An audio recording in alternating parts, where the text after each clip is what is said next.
Mesdames et messieurs, merci de suivre Art Passé Télévision. Bonjour et bienvenue dans ce programme Santé d'abord qui a l'honneur et le plaisir de recevoir le docteur Charlie Bamba avec qui nous parlerons sur le cancer du sein. Bonjour docteur Charlie. Bonjour, merci. Docteur, j'espère que vous allez bien. Oui, ça va, merci bien. Docteur Chang, vous êtes médecin gynécologue. Les cancers du sein est la forme de cancer féminine la plus répandue. La probabilité de cancer augmente de manière spectaculaire avec l'âge. Les cancers du sein, c'est quoi exactement? En fait, vous l'avez bien dit en introduction que c'est parmi les tumeurs qui sont de plus en plus importantes au travers le monde.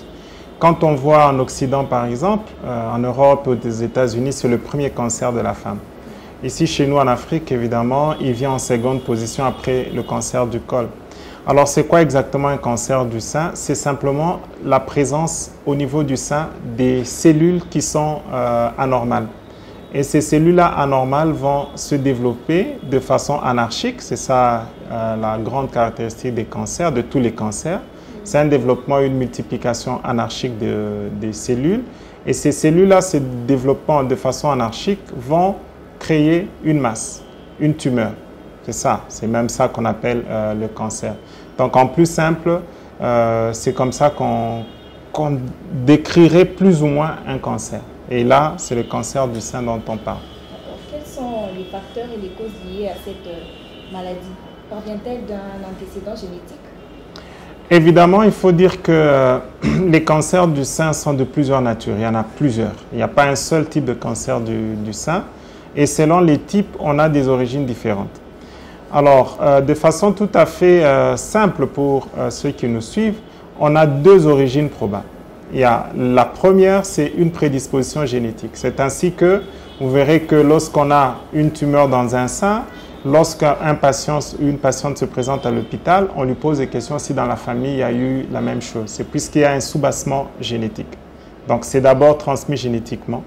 Et puis, il y a aussi des éléments de l'environnement, parmi lesquels les estrogènes. Vous savez que la femme produit essentiellement deux types d'hormones.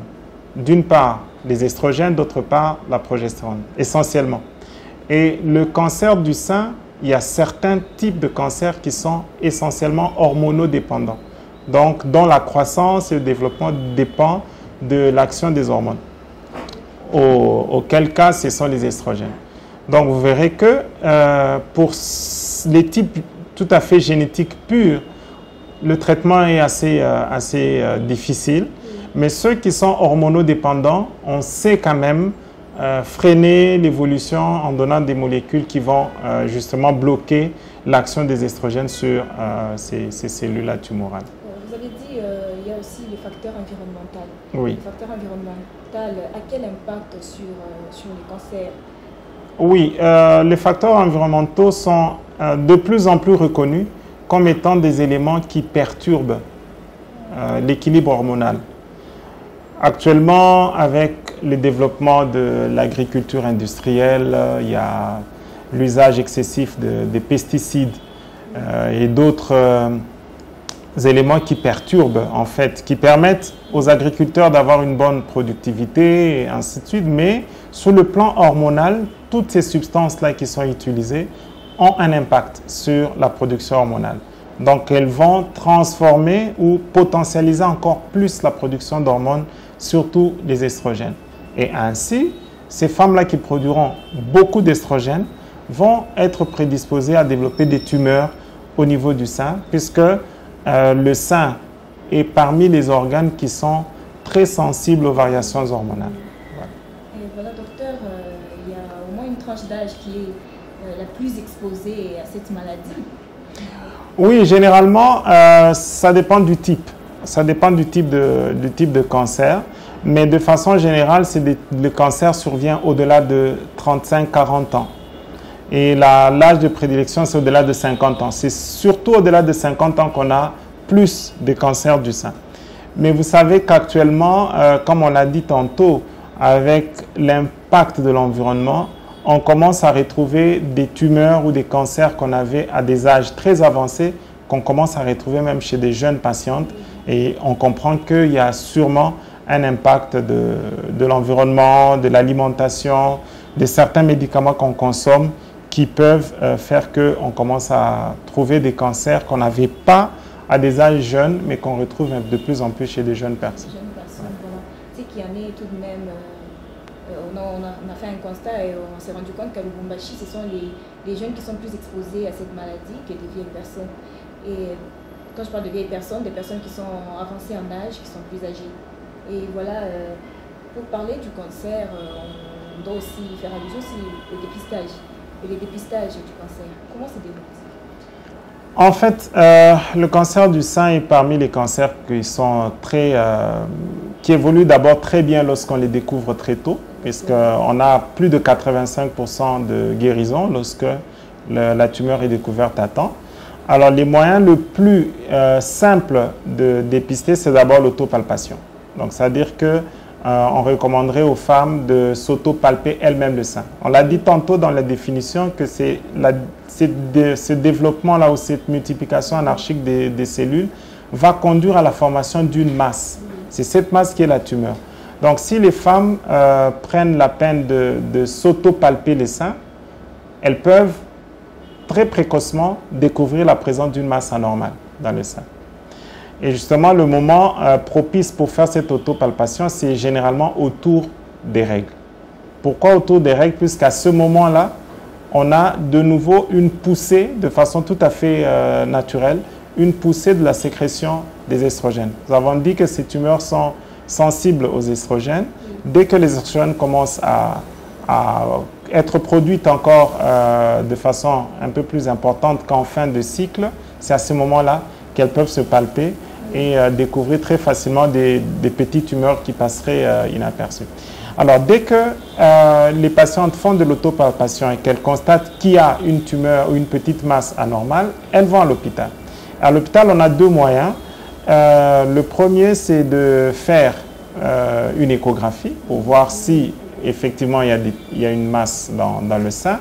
Et là encore, il faut dire que l'échographie ne diagnostique pas tous les types de cancers. Il y a certains qui passent inaperçus à l'échographie, raison pour laquelle on recourt aussi à la mammographie. C'est une radiographie des seins qui permet aussi de voir un autre type de tumeur. En fait, les deux, que ce soit l'échographie et la mammographie, se complètent. Vous verrez très souvent l'échographiste vous dire allez faire une mammographie et le radiologue qui interprète les clichés de mammographie vous dit complétez votre examen par un examen d'échographie. Ce sont les deux. Évidemment, à l'hôpital, lorsqu'on a une suspicion de dire ok, il y a très probablement une tumeur cancéreuse, on peut aller encore plus loin à rechercher les marqueurs, à rechercher les récepteurs aux estrogènes, s'il y en a ou s'il n'y en a pas. Et tout ça, c'est recherché dans l'optique d'un traitement. Je vous ai dit tout à l'heure en introduction que la prise en charge va être différente si c'est une tumeur qui est sensible aux estrogènes ou pas. Voilà, quels sont les symptômes ou les modifications visibles qu'on peut voir, qui peuvent nous montrer qu'on est atteinte du cancer du sein? Je parle plus particulièrement de l'hypoxie à l'intérieur du globule. Oui. C'est vrai qu'il y a effectivement deux principaux types de tumeurs, les cancers lobulaires et les cancers qui concernent les canaux canalaires. Alors pour ceux qui sont au niveau des lobules, l'un des signes c'est une masse. C'est d'ailleurs plus facile, c'est une masse, on sent qu'il y a une masse. Mais les masses, vous savez, les masses ne vont pas d'emblée devenir palpables. Il y a certains cancers lobulaires qui vont passer inaperçus puisque la masse est petite et n'est pas accessible à la palpation. Mais pour l'autre type de cancer, le canalaire, les femmes peuvent constater, en plus des masses anormales dans le sein, des écoulements anormaux qui peuvent être des écoulements sanguinolents, qui peuvent être des écoulements qui s'apparentent un peu au lait, mais ce n'est pas vraiment du lait. Tout écoulement suspect doit éveiller la curiosité ou même l'intérêt pour aller à l'hôpital et se faire dépister. Voilà, quelles sont les différentes options thérapeutiques pour parvenir au traitement? Le traitement dépendra essentiellement du stade auquel on diagnostique la pathologie. Si on le diagnostique très tôt, le traitement va consister simplement à une ablation, on enlève la tumeur, et si on enlève totalement la tumeur, on est guéri. Mais si on consulte ou on est traité tardivement, là, on a besoin de recourir à différents types de traitements. C'est premièrement une chimiothérapie, donc des médicaments qu'on va administrer aux patients pour détruire la tumeur. Et après un certain nombre de séances de chimiothérapie, on peut passer à la chirurgie, donc on peut opérer pour enlever la tumeur, et puis compléter par une chimio, voire même une radiothérapie. Donc on a plusieurs options, tout dépendra du type de tumeur auquel on a affaire, du stade auquel on a diagnostiqué la pathologie. Donc on peut faire la chirurgie seule, la chimiothérapie plus la chirurgie et même la compléter par une radiothérapie selon le stade auquel on a diagnostiqué la pathologie. Et l'ablation du cancer du sein intervient à quel stade? Ça dépend. Vous savez, l'organisme est assez structuré pour se défendre.